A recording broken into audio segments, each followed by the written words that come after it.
Limit test of the arsine, है ना। Limit test of the arsine, arsenic क्या है कि जिस प्रकार से अपन ने क्लोराइड, सल्फेट, आयरन और का लिमिट टेस्ट पढ़ा है, उसी प्रकार से एक जो आर्सेनिक की भी इम्प्योरिटी को अपन डिटरमाइन करते हैं। क्लियर।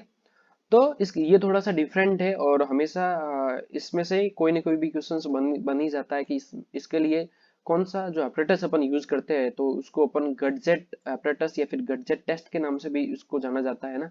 किसके लिए करेंगे अपन? आर्सेनिक के लिए। क्लियर। और ये आपका गटजेट कुछ एपरेटस दिखने में कुछ इस तरीके से होता है ना।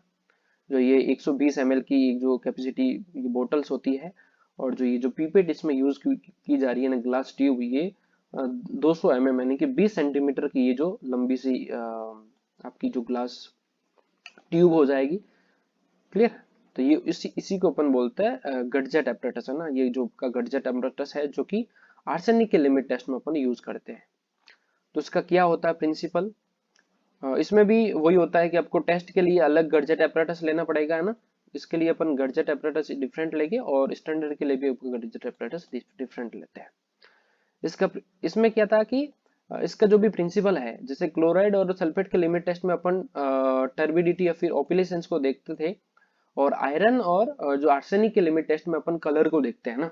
तो इसमें येलो स्टैंड बनने का वो बनेगा, है ना। लास्ट में जो भी रीजन मतलब जो रहेगा आपका स्टैंडर्ड और टेस्ट में, तो अपन को जो उसका फिल्टर पेपर है ना, जो मर्करी क्लोराइड पेपर है, उस पे उसका जो कलर देखना है कि अगर टेस्ट का ज्यादा है फिर इसका कम है ना, स्टैंडर्ड का कम है।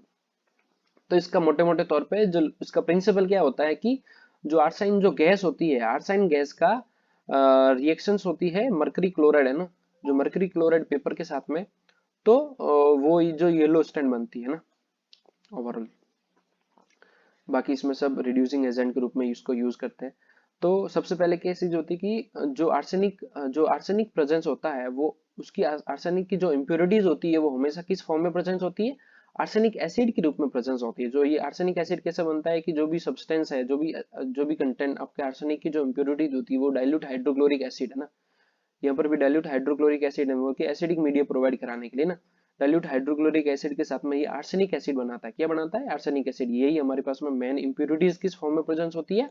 तो आर्सेनिक एसिड के रूप में प्रेजेंस होती है। ये आर्सेनिक एसिड फिर फर्दर जो ये रिड्यूसिंग एजेंट होता है, जो ये स्टेनस क्लोराइड हो गया, आपका पोटेशियम आयोडाइड हो गया, जो ग्रेनुलेटेड जो जिंक हो गया, ये सभी के सभी क्या होते हैं? यहाँ पे एक रिड्यूसिंग एजेंट का काम करते हैं। वो क्या करेगी? एक जो आर्सेनिक एसिड होता है उसको आर्सेनियस एसिड में कन्वर्ट कराएगी। किसमें कराएगी? आर्सेनियस एसिड, है ना। H3EHO4 था ना, जैसे यहाँ पे O4 है और यहाँ पे क्या कन्वर्ट करेंगे? O3 में कन्वर्ट करेंगे। बाकी कुछ नहीं करते ये लोग, है ना। तो ये याद रखना कि जो आर्सेनिक एसिड है, आर्सेनिक एसिड को कोई भी रिड्यूसिंग एजेंट मिल गया, कोई रिड्यूसिंग मीडिया मिलता है, फिर वो आर्सेनिक एसिड से क्या बनाता है? आर्सेनियस एसिड बनाएगा, और ये फिर आर्सेनियस एसिड हो जाएगा। वो आर्सेनियस एसिड वो हाइड्रोजन के साथ में रिएक्शन करके आर्सेन गैस बनाता है, और ये फिर आर्सेन गैस क्या करेगी? EHH3 जो मर्करी क्लोराइड पेपर के साथ में रिएक्शन करके आपको येलो स्टैंड देती है। क्लियर। तो ये था आपका प्रिंसिपल ऑफ द आर्सेनिक, है ना। तो आर्सेनिक में क्या चीज होती है कि आर्सेनिक में जो आर्सेनिक जो एसिड होता है, आर्सेनिक एसिड रिड्यूसिंग मीडिया, यानी कि जो स्टेनस क्लोराइड है, ग्रेनुलेटेड जिंक है, पोटेशियम आयोडाइड है, ये है ना। जो ग्रेनुलेटेड जो ये आपका जो रिड्यूसिंग मीडिया है ना, दिख रहा है, जो रिड्यूसिंग एजेंट है, जैसे पोटेशियम आयोडाइड हो गया, स्टेनस क्लोराइड हो गया, आपका ग्रेनुलेटेड जिंक हो गया। तो ये क्या करता है कि जो आर्सेनिक एसिड होता है, इसको रिड्यूसिंग मीडिया मिलता है तो ये आर्सेनियस एसिड बना देता है, और ये फिर फर्दर आर्सेनियस एसिड होता है वो फर्दर रिड्यूस होता है, इसको भी फिर हाइड्रोजन गैस फर्दर रिड्यूस करती है आर्साइन गैस में। फिर ये आर्साइन क्या करेगा? ये मर्करी क्लोराइड पेपर के साथ में रिएक्शन करके एक येलो स्टैंड देती है। क्लियर। अब इसके लिए अपन जो एपरेटस यूज करते हैं, ये यूज करते हैं 120 ml का जो कैपेसिटी वाला एक एपरेटस होता है, जिसको गडजेट एपरेटस के नाम से जाना जाता है। यहाँ पे क्या किया जाता है कि जो भी आपकी जो भी इम्प्योरिटीज होते हैं, या और ग्रेनुलेटेड जिंक है, पोटेशियम आयोडाइड है, और स्टेनस क्लोराइड है, ये सभी इसमें डाला जाता है ना। फिर क्या होते हैं इसमें से जो गैस बनेगी, इसमें से आर्सेन जो गैस भी बनेगी, है ना। कौन सी गैस बनेगी? एक तो आर्सेन, है ना, EHH3 आर्सेन गैस बनती है। दूसरी बनती है इसमें हाइड्रोजन, है ना। हाइड्रोजन सल्फेट जो बनेगी, कौन सी गैस बनेगी? Hydrogen sulphate. ये दो गैसें बनती है इसमें, है ना। कौन कौन सी गैस बनती है? एक तो होती है आर्सेन गैस बनेगी, एक हाइड्रोजन सल्फाइड गैस बनेगी। अब हाइड्रोजन सल्फाइड गैस अगर ऊपर अगर मर्करी क्लोराइड पेपर के साथ में रिएक्शन करेगी तो अपन की इम्प्योरिटी अपन चेक भी नहीं कर पाएंगे। उसके लिए क्या करते हैं, हाइड्रोजन गैस को ट्रैप करने के लिए अपन बीच में यहाँ पे एक जो कॉटन साइकिल प्लग लगाते हैं, कॉटन का प्लग लगाया जाएगा। किससे भीगा हुआ होगा वो, लेड एसीटेट से है ना, लेड एसीटेट से कोई भी भीगा हुआ अपन कॉटन का जो प्लग लगा लेंगे और वो क्या करेगा, जो हाइड्रोजन सल्फाइड जो भी गैस आएगी उसको कन्वर्ट करेगा लेड सल्फेट में ना, इसमें करेगा दैट इज पीबीएस है ना, लेड सल्फेट में उसको कन्वर्ट करेगा। और फिर केवल और केवल कौन सी गैस रहेगी, केवल कौन सी ऊपर जाएगी, ये आर्सेन गैस ही केवल ऊपर जाती है ना। तो कभी कभी ये भी आ सकता है कि कौन कौन सी आपकी जो आर्सेनिक जो लिमिट टेस्ट करता है उसके अंदर कौन कौन सी गैस बनती है, तो एक तो आर्सेन गैस बनती है, एक अपन की हाइड्रोजन सल्फाइड गैस बनती है। तो हाइड्रोजन सल्फाइड गैस को उधर बीच में रोक लिया जाता है ना, किसके द्वारा, लेड एसीटेट के द्वारा ना, PbCH3 के द्वारा उसको रोक लिया जाएगा। वो क्या करेगा, वो लेड सल्फेट में बदल देगा और केवल यहाँ पे केवल जो हाइड्रोजन जो आर्सेन गैस जाएगी। और यहाँ पे जो आपको दिख रहा है ये होता है आपका भीगा हुआ फिल्टर पेपर, किसका, मर्करी क्लोराइड फिल्टर पेपर है ना, HgCl2 है ना। मर्करी क्लोराइड से, मर्करी क्लोराइड जो भी पेपर होता है उसके साथ में जो आर्सेन गैस रिएक्शन करती है तो जिससे क्या बनेगा, आपका येलो स्टैंड बनती है। क्या, कौन सा स्टैंड बनती है, येलो स्टैंड बनती है। क्लियर।